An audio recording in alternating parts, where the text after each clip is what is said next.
이 세상에 없네. 내 맘과 힘을 믿을 수 없네. 오직 한 가지 그 진리를 믿네.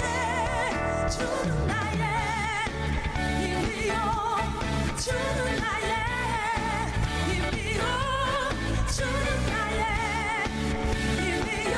영원히 주를 의지하리. 주는 나의 힘이요, 주는 나의 힘이요, 주는 나의 힘이요. 영원히 주를 의지하리. 영원히. 다시 한번 생각합시다. 하늘 위에 주님밖에, 하늘 위에 주님밖에 내가 사모할 자 이 세상에 없네. 내 마음과 힘을 믿을 수 없네. 오직 한 가지 그 진리를 믿네. 주는 나의 힘이요, 주는 나의 힘이요, 주는 나의 힘이요. 영원히 주를 의지하리. 주는 나의 힘이요, 주는 나의 힘이요, 주는 나의 힘이요. 영원히 주를 의지하리. 영원히,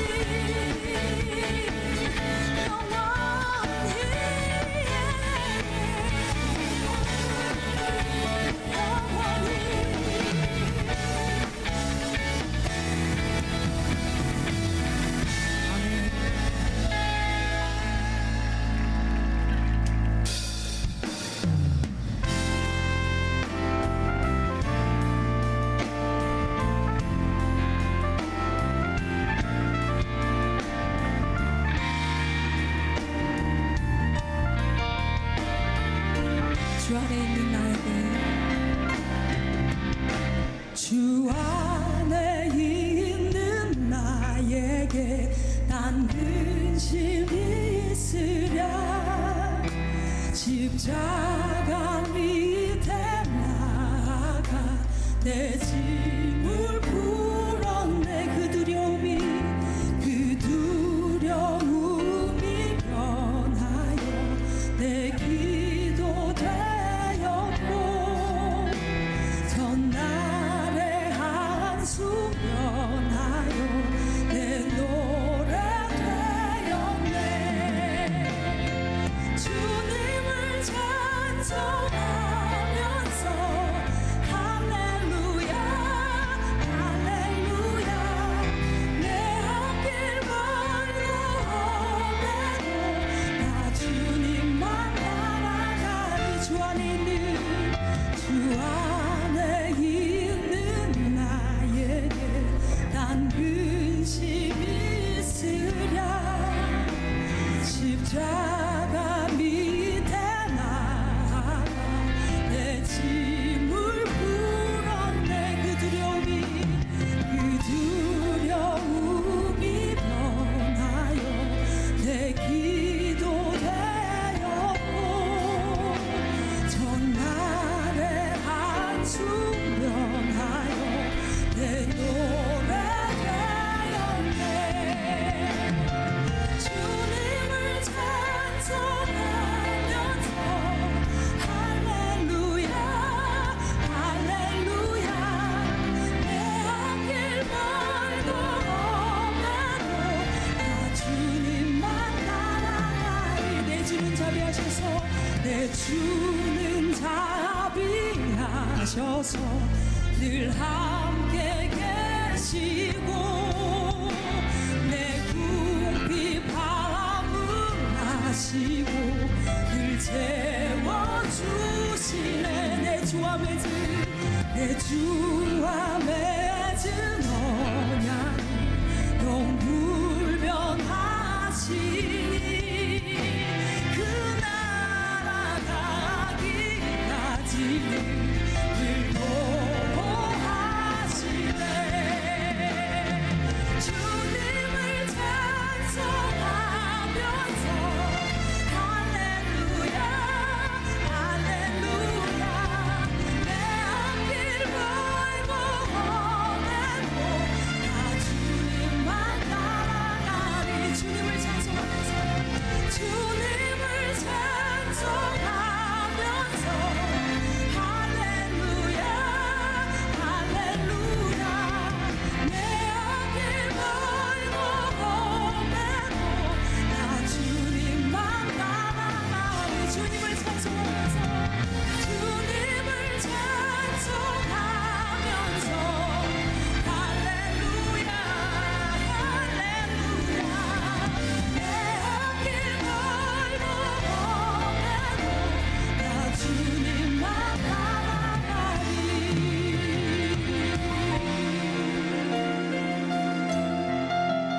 주님을 찬송하면서 주님을 찬송하면서 할렐루야 할렐루야 내 앞길 멀고 험해도 나 주님만 따라가리. 내 앞길 멀고 내 앞길 멀고 험해도 나 주님만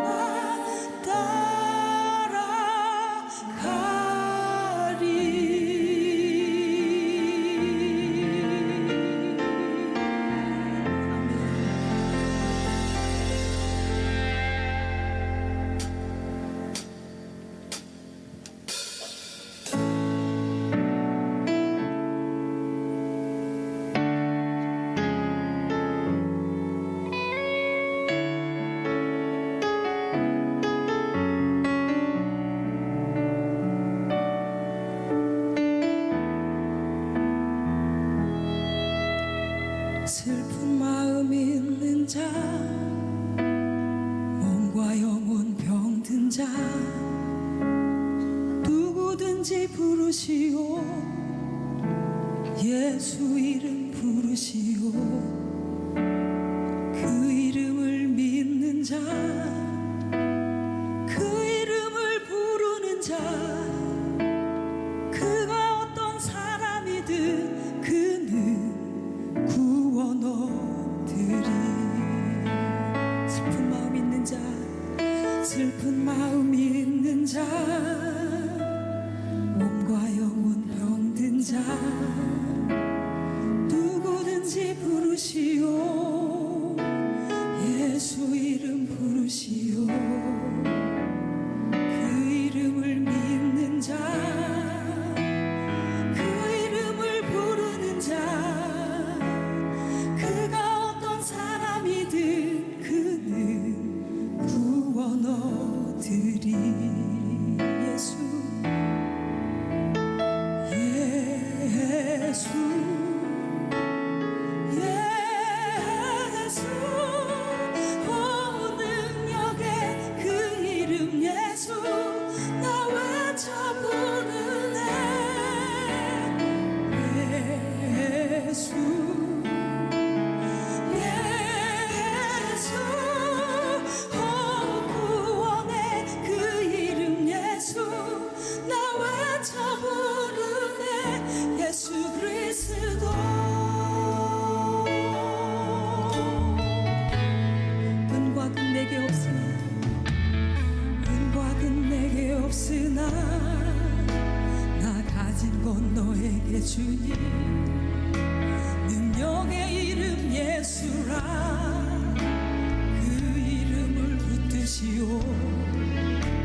연약함 그대로 살아가시네. 나의 모든 발걸음 주가 하시나니 날 인도하소서. 내 모습 이대로 사랑하시네. 연약함 그대로 사랑하시네. 나의 모든 발걸음 주가 하시나니 날 인도하소서. 주의 날개 아래 거하는 것, 주의 임재 안에 거하는 것, 나의 가장 큰 소망, 나의 가장 큰 은혜, 주와 함께 동행하는 일.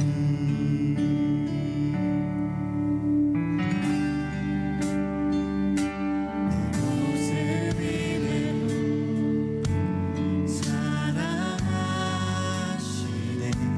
연약한 그대로 사랑하시네. 나의 모든 발걸음 주가 하시네.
오늘의 말씀은 사도행전 26장 29절 말씀입니다.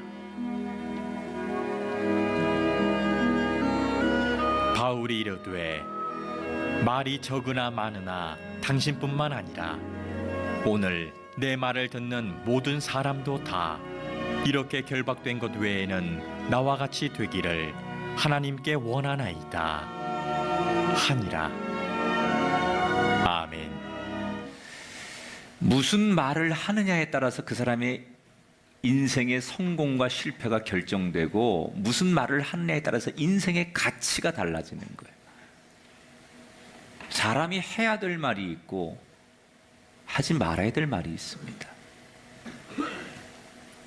되게 불행한 사람들은 해야 될 말은 안 하고 하지 말아야 될 말을 절제하지 못해서 불행해지는 사람이 많습니다. 예수 믿는 사람은 무슨 말을 하고 살아야 될까? 예수 믿는 사람들이 꼭 해야 될 말이 있어요. 이거는 꼭 예수 믿으면 해야 되는 얘기예요. 오늘 그 이야기가 사도행전 26장에 나와요. 여러분, 이제 사도행전은 앞으로 한 2번만 설교하면 끝납니다. 그러니까 잘 마무리하시자고요. 잘 사도행전을 마무리하시고, 지난 시간에 제가 지금 사도행전 25장 말씀에서 바울의 마지막 이제 재판받는 장면 소개해드렸는데, 바울이 재판을 받다 말고 갑자기 로마 법정에 가서 재판받겠다 그랬더니 베스토라고 하는 총독이자 재판관이 자기가 유대 땅에 온 지 얼마 안 됐는데, 자기는 로마 사람이잖아요, 총독이. 그런데 이 유대인들끼리 종교적인 갈등으로 인해서 일어나는 재판을 자기는 지금 유대에 파견 왔지만 잘 모르겠는 거예요. 분명히 이 사람이 바울이 로마에 가서 재판을 받겠다고 항소를 하니 로마로 보내긴 보내야 되겠는데, 황제에게 보내면서 보고서를 어떻게 써야 될지 생각해 보세요. 죄목도 죄가 뭔지 죄목을 잘 쓰지도 못하면서 보낼 수는 없지 않습니까? 그러니까 이 총독이 고민이 되는 거예요. 그래서 자신보다 유대 사정을 훨씬 잘 아는 헤롯 아그리빠 2세한테 부탁을 하는 거예요. 내가 지금 유대 땅에 온 지 얼마 안 돼서 잘 이 상황을 모르겠는데 황제에게 보고서를 써야 되는데 내가 지금 어떻게 써야 될지 모르겠다. 그러니 당신이 좀 나를 도와달라. 그래서 다시 바울을 불러다가 청문회를 하는 거예요. 아그리빠와 이 베스토 총독과 여러 로마의 고위 관리들이 바울을 이튿날 불러다가 청문회를 하는 내용이 오늘 26장의 내용입니다. 자, 청문회가 시작됐습니다. 사람들이 쭉 둘러 앉아가지고 바울이 다시 끌려 나와서 바울이 자기 소개를 하고 자기 이야기부터 하는 거예요. 바울이 뭐라고 말하느냐? 자기는 유대인 중에 바리새인이다. 그리고 열심히 율법을 공부했고 율법을 지켜야 된다고 배웠던 사람이다. 그래서 많은 사람들이 아는 대로 나는 앞장서서 교회를 박해했고 많은 기독교인들을 고문하고 죽일 때 적극 찬성했던 사람이다. 율법은 하나님이 주신 말씀이라고 믿는 이 유대인들이 율법을 부정하는 기독교인들은 용서가 안 되는 거예요. 그래서 바울의 입장에서는 이거는 하나님을 위한, 내가 할 수 있는 하나님을 위한 최고의 가치가 이 율법을 부정하는 사람들을 같은 유대인들 가운데 척결하고 그 사람들을 때려잡는 게 자기가 소위 하나님을 위해 최고로 잘하는 일이라고 생각하고 그렇게 자기는 평생을 살아왔다는 거예요. 2000년 전의 유대 땅에서는 최고로 성공하는 길이 뭐냐? 종교적인 길로 가는 거예요. 2000년 전의 유대 땅에서는 최고로 성공하는 길이 뭐냐? 지금은 우리가 이 현대 사회에서 성공하는 게 뭐 돈을 벤처기업을 해서 돈을 벌기도 하고 또 공부 잘하는 사람들이 뭐 의사나 사법고시, 행시 뭐 이런 거 보고 공부도 하고 그게 이제 여러 코스가 있지만 2000년 전에 유대 땅에서는 최고로 성공하는 길이 종교적으로 잘 되는 거예요. 그래서 종교적으로 엘리트 코스를 밟으려면 율법을 공부하고 율법을 믿는 바리새파 그 그룹에 들어가야 돼요. 그리고 그 바리새파 중에 그 당시 최고의 율법의 스승이 누구냐? 가말리엘이라고 하는 사람이에요. 바울이 바로 지금 바리새파 중에 가말리엘이라고 하는 선생님 밑에 들어가서 공부를 한 사람이에요. 그런데 그 제자들 중에도 바울은 출중했어요. 요즘으로 말하면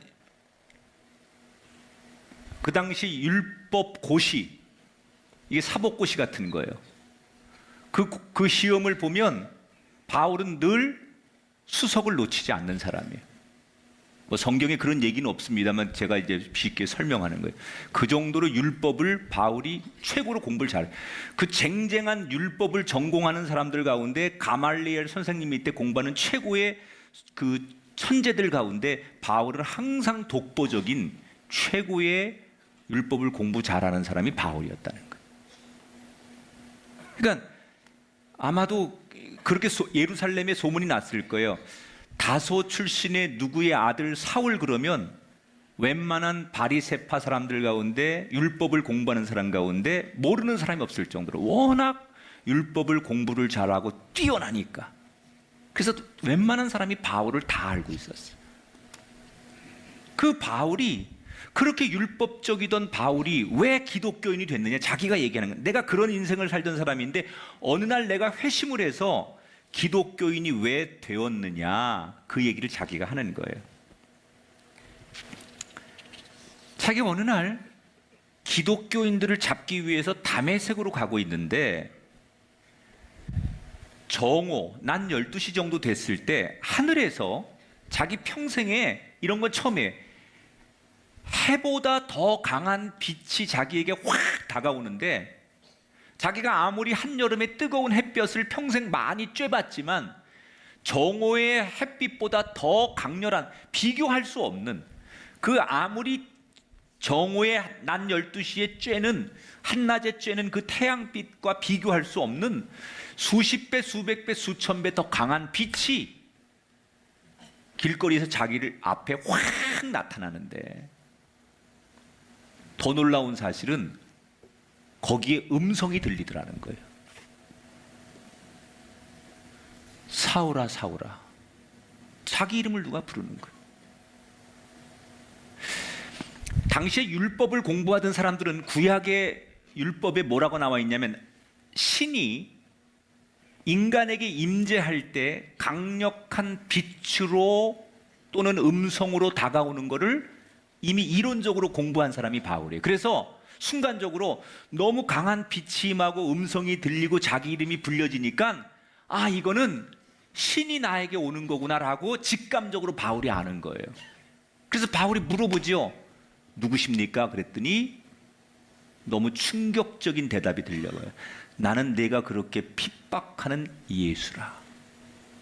이게 바울이 경험한 이야기예요. 자, 여기서 우리 두 가지를 생각해야 돼요. 첫째,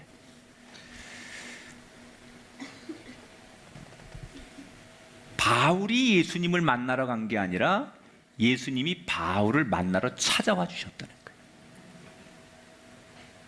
거예요. 여러분, 우리 인생이 어떤 게 더 우리 인생이 복되고 어떤 인생이 돼야 될까요? 내가 주님 찾아가는 것도 중요하지만 주님이 나를 찾아주시고 주님이 나에게 오시는 게 훨씬 복된 인생. 여러분 다 그런 인생인 줄 믿습니다. 나는 주님께 간 적 없는데, 나는 주님께 마음을 연 적 없는데, 나는 주님께 한 번도 주의 이름과 진실함 앞에 내가 서지 않았는데 그런 나에게 주님 먼저 찾아와 주셨다는 것. 두 번째, 사울의 이름을 불렀다는 거예요. 사울아, 사울아. 우리 교인들이 제일 많이 하는 질문, 담임 목사님이 날 알아요? 이 질문 많이 해요. 교인들이 이런 궁금증이 있어요. 하나님이 나 같은 사람도 기억하실까? 자, 요 질문을 하는 사람들의 심리는 뭐냐면 자기는 하나님이 기억 못할 만큼 별로 한 일이 없다는 얘기. 담임 목사님이 나를 기억하실까? 이 얘기는 자긴 별로 교회에서 그냥 손님처럼 왔다 갔다 하고 아무런 교회에서 자기가 헌신과 봉사를 열심히 안 했다는 증거예요.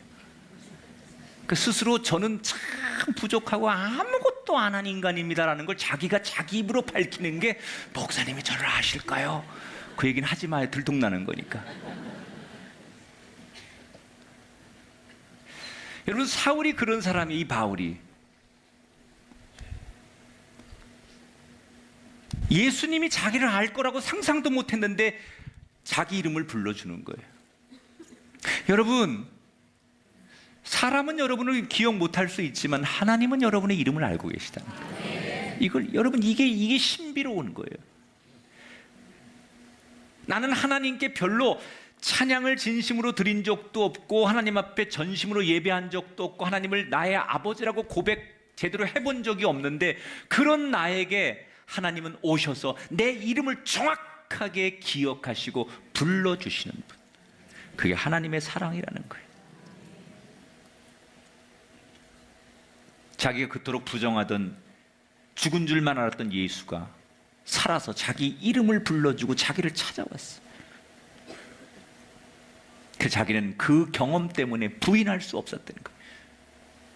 그때 자기에게 찾아오신 그 빛으로 나타나서 오신 예수님께서 자기에게 이런 말씀하셨어요. 16절부터 18절. 내가 내게 나타나는 것은 너로 증인을 삼으려 함이니 내가 너를 이스라엘과 이방인들에게 보내어 하나님께로 돌아오게 하리라.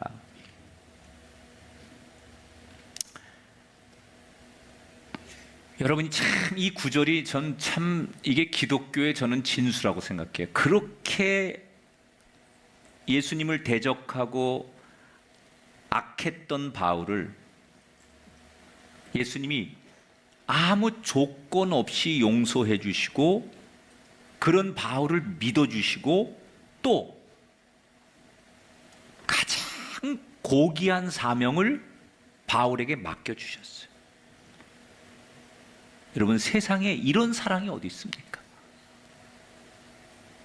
그렇게 예수님을 대적하고 악하게 악랄하게 행동했던 바울을 아무 조건 없이 용서해 주시고 믿어 주시고 내가 너를 믿는 증거로 천사도 할 수 없는 이 복음의 사명을 너에게 맡긴다.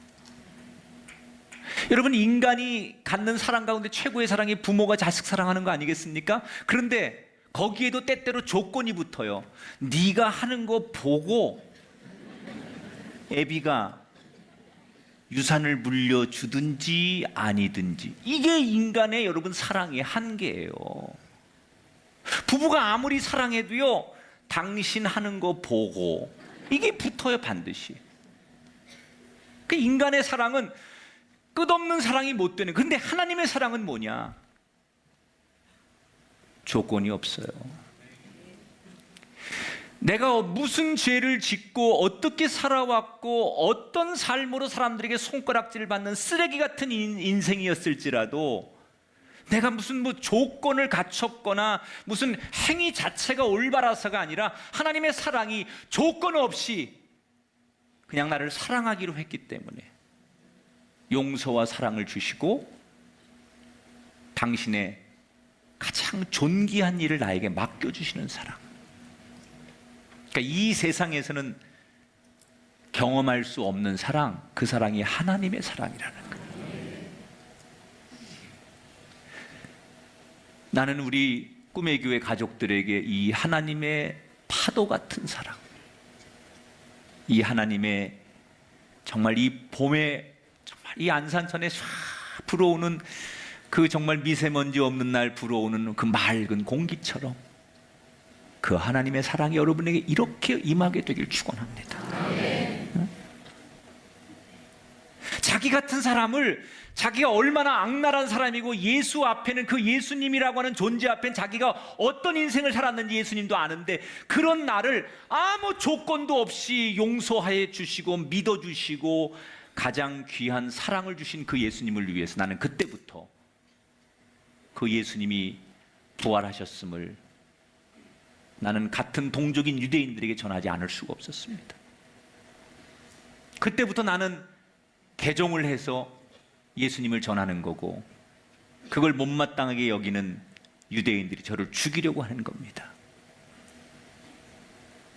다시 말하면 총독이시여, 이거는 우리 유대인들끼리 종교적인 갈등이라고 하면 갈등이지 로마 사람들이 볼 때 정치적으로 법리적으로 이 문제를 법으로 다룰 문제는 아닙니다. 이런 것도 내포되어 있는 거예요. 자, 가만히 바울이 자기를 변론하는 얘기를 청문회장에서 듣던 이 베스도와 아그리빠가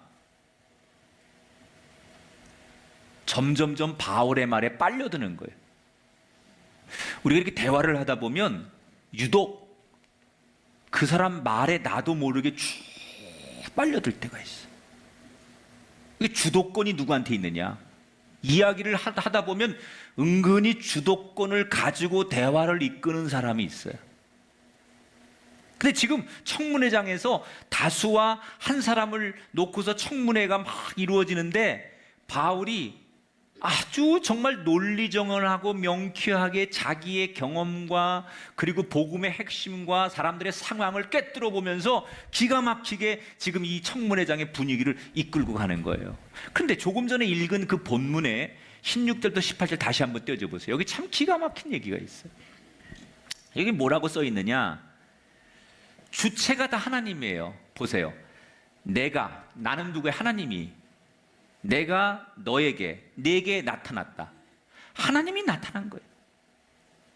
바울이 하나님을 만난 게 아니라 하나님께서 바울을 만나셨다 그랬어요. 바울이 하나님을 선택한 게 아니라 하나님이 바울을 택하신 거예요. 바울이 스스로 사람들에게 간 것이 아니라 하나님께서 바울을 세상에 보내셨다는 거예요. 다시 말해서 바울의 이 고백은 16절부터 18절의 이 고백은 내가 내 삶을 만든 것이 아니라 하나님께서 다 이루시고 나는 따라갈 뿐이다. 이렇게 고백하는 거예요. 이 대목에서 지금 베스도 총독하고 아그리빠 2세는 혼란을 느끼는 거예요. 왜 혼란을 느끼느냐? 이 사람들은 지금 그동안 내가 열심히 섬겨야만 복을 주는 신들만 알았어요. 그래서 그들은 언제라도 내가 열심히 해서 이렇게 되었다라고 말했던 사람들이에요. 그런데 바울은 지금 달라요. 뭐라고 얘기합니까? 지금까지 내가 산 것은 내가 한 것이 아니라 주님께서 다 하셨습니다. 지금 총독이나 헤롯 왕은 신을 믿는데 자기들이 아는 신은 어떤 신이냐? 내가 열심히 해서 내가 신에게 열심히 다가가고 내가 열심히 신의 마음을 감동시켜서 내가 잘한 것 때문에 칭찬받아 내가 이렇게 복을 받았다고 생각해요. 근데 바울은 뭐라고 그래요? 내가 한 것이 아니라 다 주님께서 하셨습니다. 우린 여러분 어떤 인생을 고백해야 되냐면 내가 잘해서 내가 열심히 해서 내가 정말 최선을 다해서 노력해서 이렇게 되었어. 아니면 세상이 잘못돼서 나를 이해해주지 않아서 나를 인정해주지 않아서 내가 이렇게 되었어. 이런 말 하면 안 된다는 거예요. 예수를 믿는 사람은 어떻게 말해야 되느냐? 따라합시다. 주님께서 하셨습니다. 그게 좋은 일이든 슬픈 일이든 성공한 일이든 실패한 일이든 우리는 지금까지는 내가 이루었다고 생각했지만 알고 보니 뭐예요? 주님께서 하신 거예요. 여러분, 예수 믿는다는 것은 단지 지옥 갈 사람이 천국 가는 것을 말하는 게 아니라 내 힘으로 했다고 그동안 고백했던 내 인생이 예수를 믿는 순간부터 내 힘으로 한 게 아니구나, 내가 잘해서 된 게 아니구나, 다 배후에서 하나님께서 하신 거구나 라는 것을 믿음의 고백으로 바꾸는 게 예수 믿는 거예요. 천국 가는 게 예수 믿는 게 아니라, 예수 믿기 전에는, 예수 만나기 전에는 내가 잘해서 된 줄 알았어요. 내가 열심히 하고, 내가 자식 교육도 어릴 때부터 막 얘를 막 극성스럽게 뒷바라지하고, 내가 아끼고 집도 사고 투자도 하고 막 그랬더니 내가 부자도 되고 자식도 잘 된 줄 알았어요. 그게 내가 가지고 있는 가치였는데, 예수를 믿고 예수를 만나보니까 그게 아니더라는 거예요. 내가 잘해서가 아니라 하나님께서 하신 거구나. 이 고백이 나올 때 그게 예수 믿는 거예요.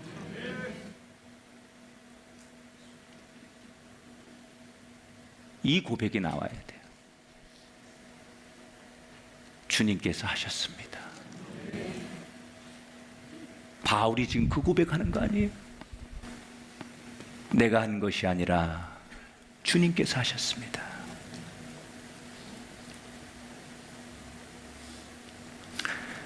그리스도인이 하나님 앞에, 이 세상 앞에 늘 해야 될 말,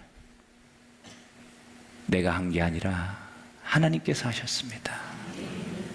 자식이 잘 된 거, 물질적으로 유능해진 거, 질병에서 건강해진 거, 때로는 삶이 어려운 거, 다 하나님께서 하시는 겁니다.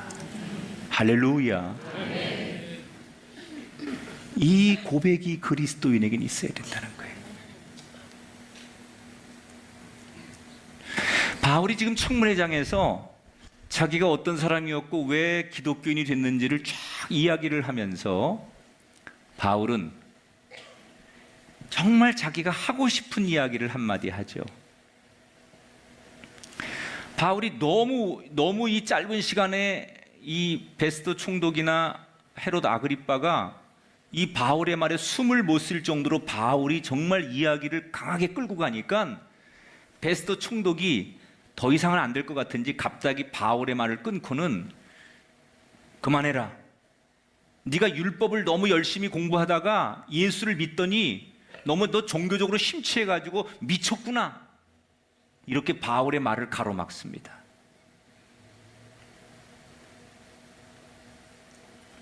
그때 바울이 이 베스도 총독하고 헤롯 아그리빠 2세 왕을 비롯한 거기 많은 로마의 고위 관리와 유대 지도자들에게 바울이 하고 싶은 두 번째 메시지를 전하죠. 자, 29절 말씀이에요. 뭐라고 얘기하느냐, 바울이 마지막에 같이 읽어봐요. 시작. 말이 적으나 많으나 오늘 내 말을 듣는 모든 사람도 다 이렇게 결박된 것 외에는 나와 같이 되기를 하나님께 원하나이다. 자, 이 말은 한마디로 줄이면 이런 말이에요. 나처럼 예수 믿으십시오. 그 말이에요. 여러분들, 저처럼 예수 믿으십시오.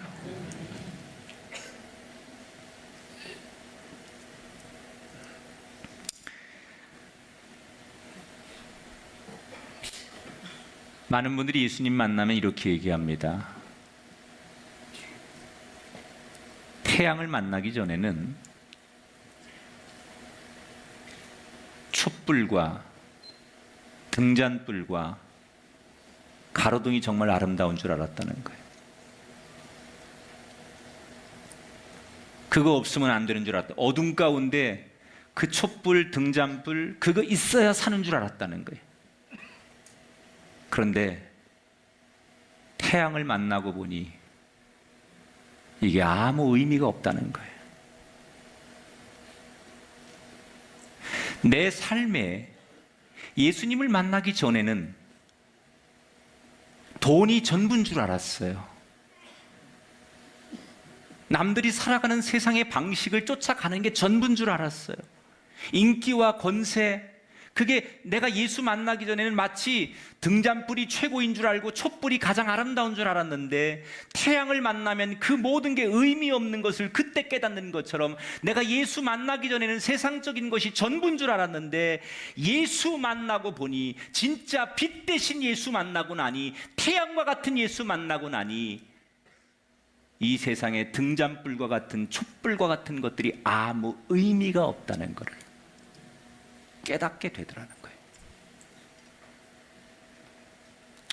여러분 여기까지 오셨는지 모르겠어요. 여러분의 인생이 이 대목까지 오셨는지 모르겠어요. 아직도 여러분은 그 밤에 내 방안을 밝히고 있는 촛불 하나, 등잔불 하나가 전부인 줄 알고, 그것이 세상에 가장 아름다운 건 줄 알고, 진짜 정오의 빛과 같은 햇볕과 태양을 만나지 않았기 때문에 아직도 내가 붙들고 있는 이게 전부인 줄 알고 붙들고 있다면, 진짜 우리 인생의 빛 대신 예수님을 만나는 순간 내가 붙들고 있는 이 가치가, 내가 믿고 의지했던 살아왔던 내 삶의 방식이 아무것도 아니라는 걸 어느 날 여러분도 영적으로 깨달아지게 되시기를 주의 이름으로 축원합니다. 바울이 한마디로 결론을 뭘 얘기해요? 예수 믿으세요, 저처럼. 바울이 진짜로 하고 싶은 한마디가 바로 그거예요. 저처럼 예수 믿으세요. 나 우리 교인들에게 한마디 부탁해요. 우리 교인들의 신앙의 최고봉은 뭐냐? 이 말 할 수 있어야 돼요. 저랑 같이 예수 믿읍시다. 제가 믿는 예수 당신도 믿었으면 좋겠습니다. 그리스도인은 이 고백이 있어야 돼요. 이게 없으면 우린 가짜예요. 내가 믿는 예수 당신도 믿었으면 좋겠다. 물론 여기에 여러분 제일 어려운 게 뭐냐면 나처럼 믿어보세요라는 게 제일 어려운 얘기예요. 우리가 집에서 자녀들에게 공부하라라는 말하는 부모는 많습니다. 그러나 나처럼 공부해라 말하는 부모는 거의 없습니다. 왜 그러냐? 그렇게 말하려면 내가 아이들에게 그렇게 보여야 되거든요. 이러면 공부해라 소리는 많이 하는데 나처럼 공부해라 이 소리는 안 합니다. 신앙도 똑같습니다. 나처럼 믿으라고 말하려면 내가 먼저 보여줘야 되거든요. 그래서 사람들이 저 사람은 진짜야 라고 인정받는 삶을 보여줘야 되거든요. 그렇게 살려면 내 안에 진짜 믿음의 확신이 있어야만 내가 그 말 할 수 있거든요. 그러니까 그리스도인이 나처럼 예수 믿어보세요라고 말하는 단계까지 가면 그 사람은 어떤 사람이냐? 신앙의 최고의 경지에 도달한 사람이라는 거예요. 그러나 우린 꼭 이 두 마디를 해야 돼요. 다 주님께서 하셨습니다. 나처럼 예수 믿으세요. 할렐루야.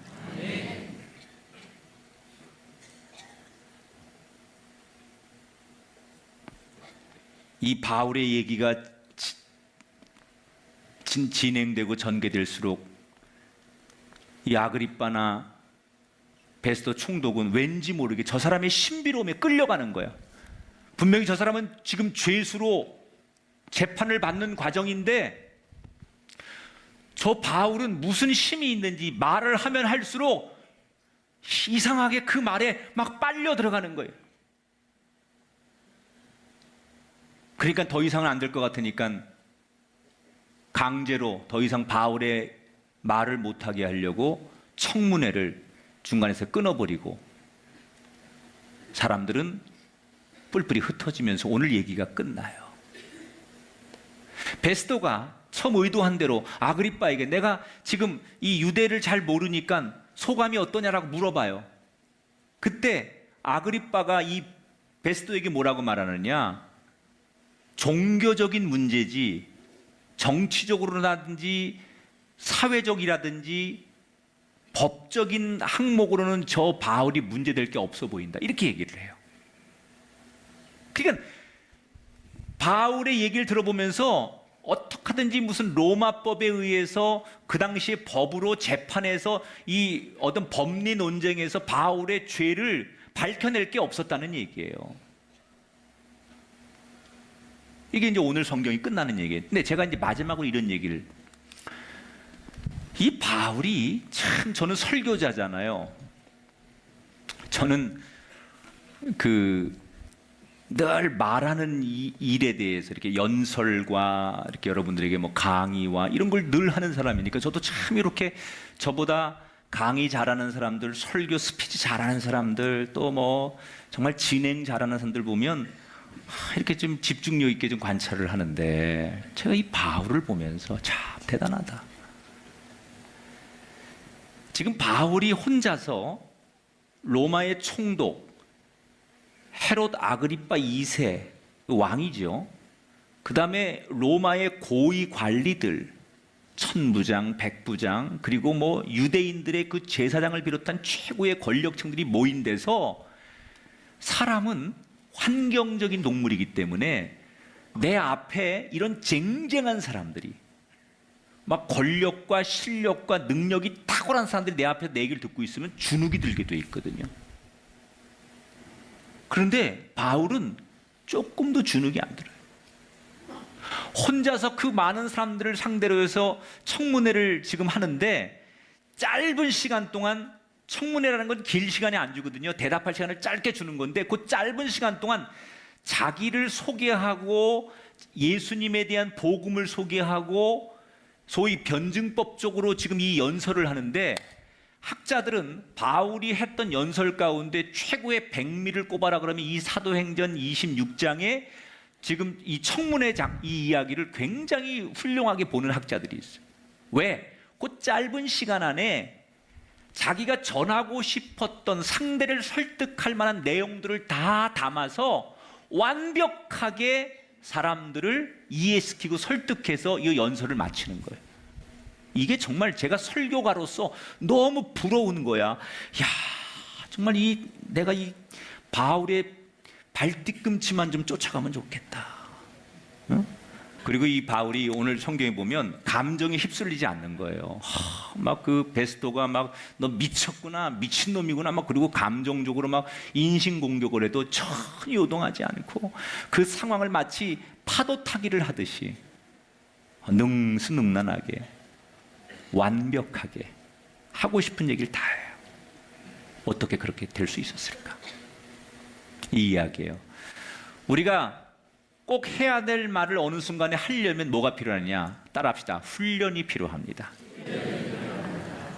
자, 베스토 총독을 만나기 전에, 요 총독이 부임하기 전에 지난번 총독이 누구였느냐? 벨릭스라고 하는 총독이었어요. 이 벨릭스라는 총독이 바울을 재판하면서 분명히 죄가 없는 줄 알지만 너무 신비로운 거야. 너무 사람이 유능하고 흥미를 유발하고 배울 게 많은 거예요. 그래서 비록 재판을 하는 과정이지만 이 벨릭스는 수시로 자기 부인하고 바울을 불러다가 기독교를 믿진 않았지만 궁금한 기독교에 대해서 이 바울의 해박한 지식과 경험에 대해서 늘 물어봤어요. 그러다 보니까 바울은 재판을 받는 과정 속에서 로마의 최고의 관료인 총독과 수시로 만나면서 이런 최고의 언어와 학식과 이 최고 엘리트층들은 어떤 사상과 어떤 배경을 가지고 있는지를 늘 자기가 원하지 않는 상황에서 경험을 하는 거예요. 이게 지금 오늘 베스토 총독 앞에서, 헤롯 아그리파 2세 앞에서 그 짧은 시간 안에 자기가 하고 싶은 얘기를 다 하도록 이전의 경험이 자기를 훈련하게 만들었다는 거예요. 제가 왜 이 말씀 드리느냐? 교회에서 여러분에게 훈련을 이렇게 말씀 훈련, 또 우리가 큐티, 기도, 또는 전도 훈련, 여러 가지 그런 교회가 영적으로 여러분에게 도움을 주는 훈련을 제공할 때가 있어요. 그런데 두 가지예요.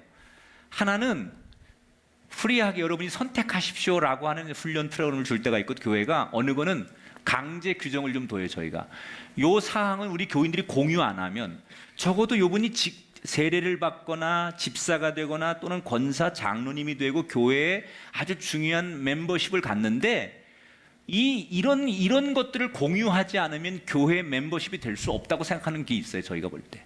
그래서 그때는 조금 죄송하지만 강제 규정을 두죠. 세례 교육 안 참석하는데 세례 주지 않거든요. 집사가 되는데 집사 교육받지 않고 훈련되지 않은 사람이 집사 안 주거든요. 아무리 공헌을 많이 해도. 그건 우리의 룰이에요. 그럼 불만이 있어. 무슨 내가 열심히 예수 믿고 교회 열심히 나가면 집사 주면 되지, 뭘 그거 한번 빠졌다고 안 주고 그 교육 참석 안 했다고 안 주냐고 궁시렁궁시렁 거리는 사람들이 있어요. 그분들에게 드리는 얘기예요.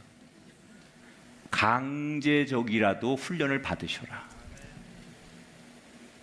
여러분이 원해서 받으면 더 좋아요. 내가 자원해서 받는 훈련 더 좋지만 그게 아니어도 그럴 때 어쩔 수 없이 훈련을 받다 보면 그게 나중에 어떻게 되냐, 나도 모르게 중요한 순간에 해야 될 말을 하게 할 때, 바울이 지금 훈련돼 있으니까 로마 총독 앞에서도 능수능란하게 그 짧은 시간 안에 감정에 요동하지 않고 자기가 해야 될 말을 잘 요약해서 상대를 설득하고 전도하도록 그 말을 했다는 거예요.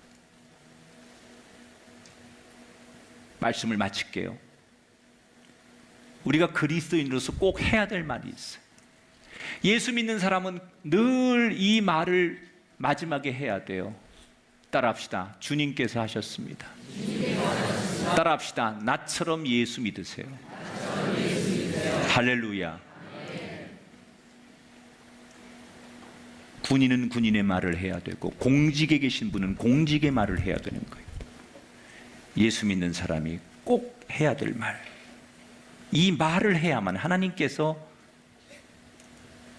내가 하나님의 자녀됨을 확인하시는 말, 주님이 하셨습니다. 예수 믿으세요. 이 이야기를 하셔야 돼요. 난 우리 꿈의 교회 성도들이 이 이야기를 곳곳에 나가서 할 수 있게 되길 바라요.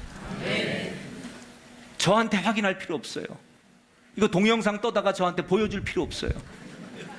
저 보여주라는 얘기가 아니라 여러분 자신에게 주는 메시지예요. 이 말만큼은 내가 예수 믿는 사람으로서 늘 할 수 있는, 믿는 자로서, 크리스찬으로서, 하나님의 자녀로서 이 말만큼은 무슨 일이 있어도 할 수 있는, 사도행전 26장에 나오는 또 다른 바울이 되시기를, 여러분 인생의 사도행전 26장에 쓰여지게 되기를 주님의 이름으로 축원합니다.